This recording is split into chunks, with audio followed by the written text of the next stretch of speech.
All right, so welcome back. So just like what I have told you last time, we shall continue now with the three pure types of legitimate authority. Okay, so one moment, let me just actually move to the slide.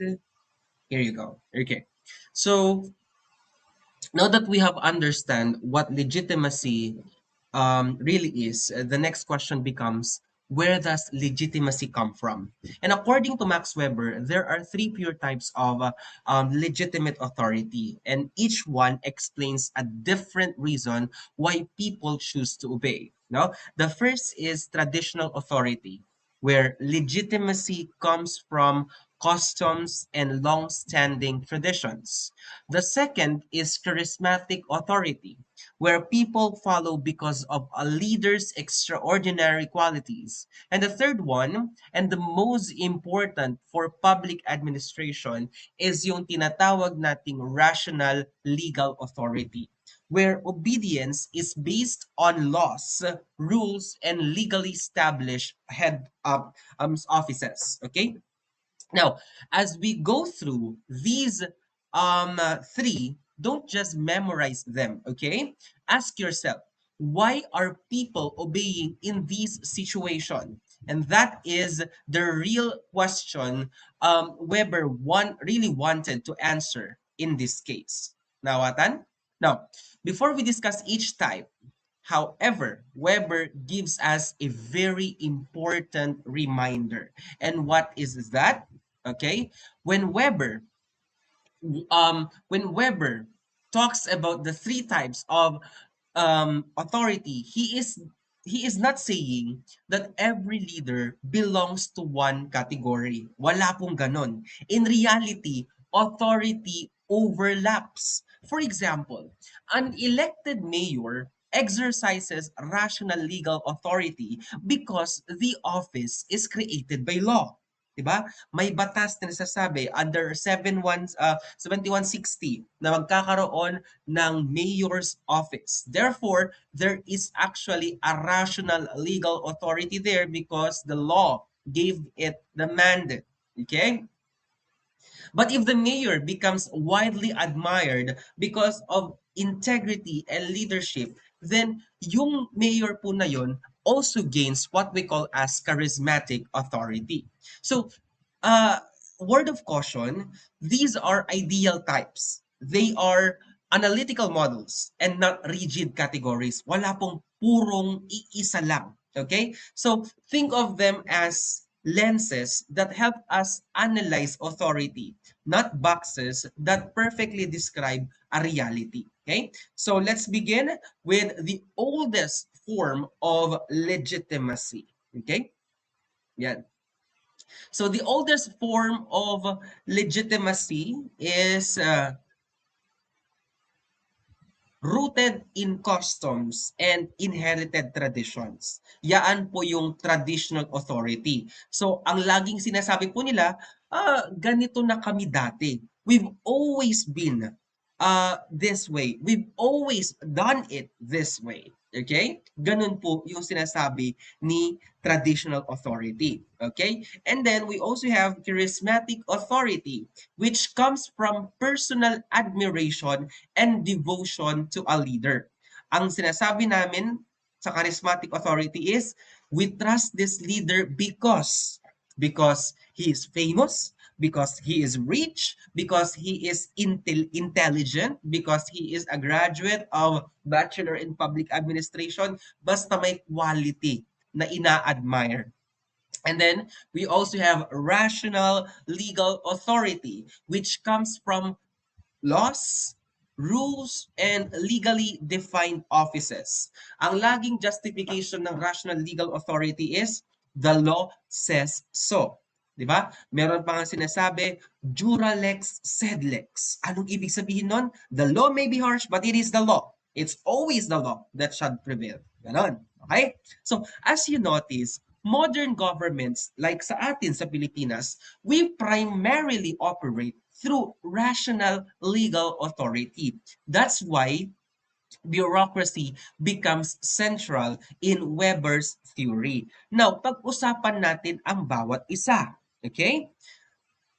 We begin with legitimacy of custom or traditional authority. Now, traditional authority derives its legitimacy from customs, traditions, and long established practices. People obey because they believe that a particular family, position, or institution has always possessed that authority. Monarchical, di ba? Pamilya-pamilya.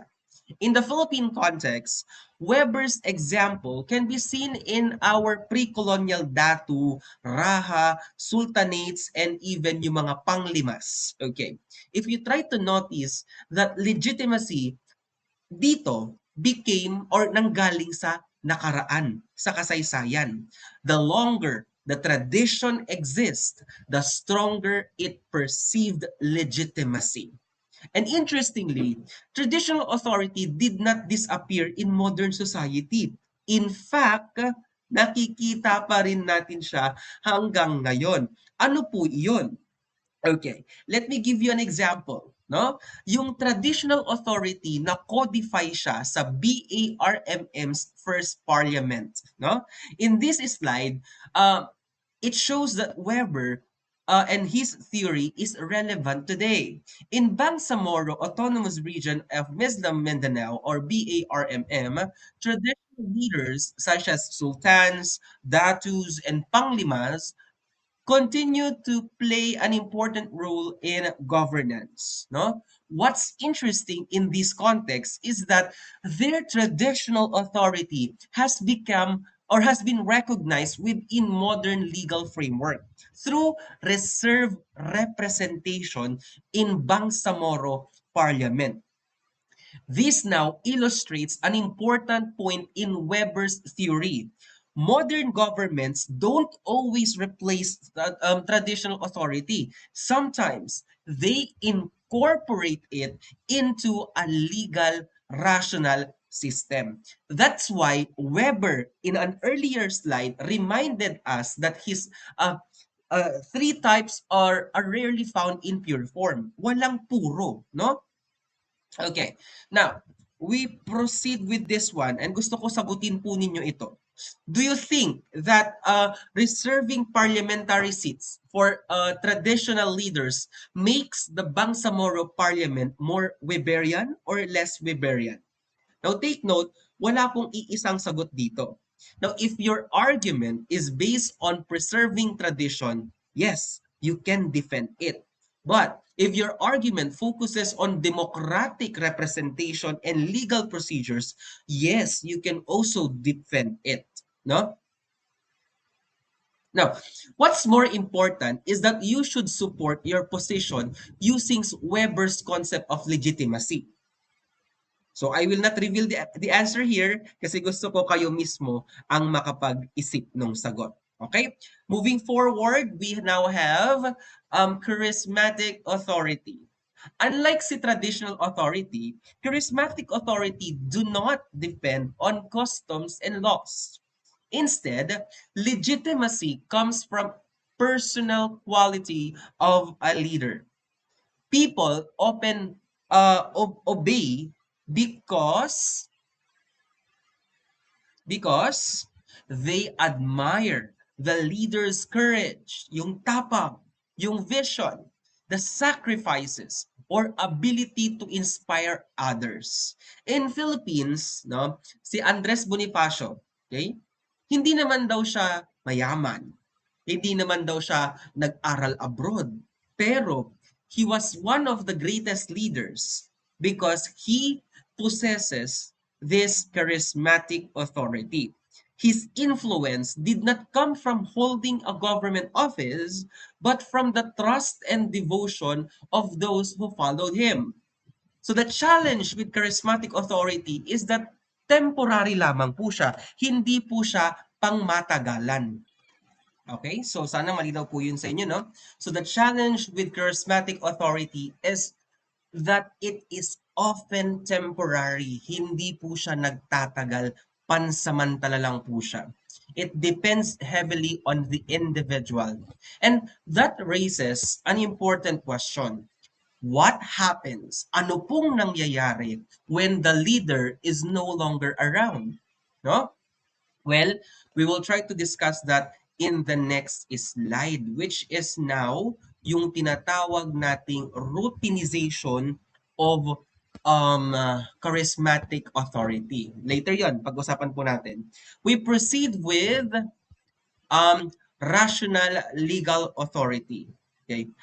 Unlike the first two, legitimacy here does not come from any tradition or personality. It in fact comes from laws, rules, and legally established offices. In other words, my dear friends, people obey not because they personally admire the official, but because they recognize the authority of the office itself. For example, the Philippine Civil Service, a government employee exercises authority because the position is created and recognized by law, not because the family background or personal charisma. So this is now the foundation of modern bureaucracy. The office is permanent, but the person occupying it can change. Okay? So let's see now how this idea appears in everyday governance. Okay? So let's try to answer this one. A sitting mayor is loved by many people because of honesty and integrity. Crowds gather just to hear the mayor speak. Which type of authority is being described? The answer is charismatic authority because the emphasis is on the leader's personal qualities. Okay? However, this is also important to know that the mayor also exercises a rational legal authority because the office itself is established by law. Again, paalala lang po, ulitin ko po, okay? Remember Weber's reminder, real leaders often combine different sources of legitimacy. That's why these categories are analytical tools and not rigid boxes. Okay? Now, tingnan naman natin how the government actively implement yung tinatawag nating rational legal authority in the case of ARTA. Okay? Yung ARTA anti-fixer crackdown. Okay? So the very good example of a rational legal authority in action is the Anti-Red Tape Act Authority or ARTA. In the recent years, ARTA has conducted operations against fixers in several government offices. Bakit? Because fixers undermine one of the core principles of bureaucracy. Instead na sundin natin yung proseso para sa lahat, they create shortcuts because on um, personal connections or illegal payments. Doon pumapasok yung sinasabi ko kanina na um, ah, may kilala sa loob, kamag-anak niya yung department head, etc., etc. Kaya nagiging parang ngay unfair kasi yung iba may express lane, tayo pumipila tayo maghapon. Okay? Yaan yung nilulutas ng ARTA. So, nagiging unfair, no, yung ating treatment sa government. Okay? So, in this context po, okay, nagiging illegal. Okay? Kasi, number one, a fixer replaces rules with relationships. Pag meron ka ng relasyon doon sa tao sa loob, or kaya babayaran mo na lang siya, okay, nagiging baliktad na po. This becomes now the opposite of Weberian's bureaucracy. So the message of ARTA is simple. Public services should be based on procedures, not on who you know. Okay? So technology is also helping governments move closer to Weberian's ideal. In fact, papasok po dito yung EBOS at TALA. No? So projects like yung EBOS or Business One-Stop Shop and TALA, they aim now to simplify transactions by reducing unnecessary face-to-face interactions. Kaya 'di ba nakakatuwa na halos online na lahat ng transactions sa pamahalaan ngayon. Okay? Now, punta tayo sa sinasabi ko kanina ng routinization of charisma. Okay, ano tong routinization of charisma kasi? You have to take note that charisma in its peak, na yung pinakamataas niya is very powerful. Pero fragile din siya. It depends heavily on one individual. So ang tanong kanina, what happens kapag nawala, namatay, nag-resign, or nag-retire na yung charismatic leader? According to Weber, organizations survive by routinizing charisma. This means transforming people, a personal leadership into a lasting institution through formal offices, written rules, and established procedures. The goal now is continuity. The movement should continue even if the leader is gone. That's exactly why organizations eventually develop constitutions, organizational structures, and even bureaucracy. Okay? And this brings us now to one of Weber's most important insight, no? According to him, no government is purely traditional. That's correct. No government is purely charismatic. That's also correct. And no government is purely rational legal. That is true. Real government combine all three of this. For example, in the Philippine government's operate through laws and formal institution that is legal, rational. Yet many elected officials rely on personal popularity. That's charismatic. And in some communities, meron pa ding mga political dynasties. Okay? So Weber's framework doesn't force us to choose one category. Instead, it helps us understand which source of legitimacy is strongest in a particular situation. Now that we have understood the different foundations of authority, we will now proceed to the next part of our discussion, di ba? And that is on the rational legal authority and the rise of modern bureaucracy. Itutuloy na po natin ito sa susunod na video recording. So puputulin ko po siya para mas madali po natin siyang maintindihan at the same time para po hindi ganun kahaba yung video recordings po natin. Okay? So see you on the next part of our video recorded lecture. Goodbye for now.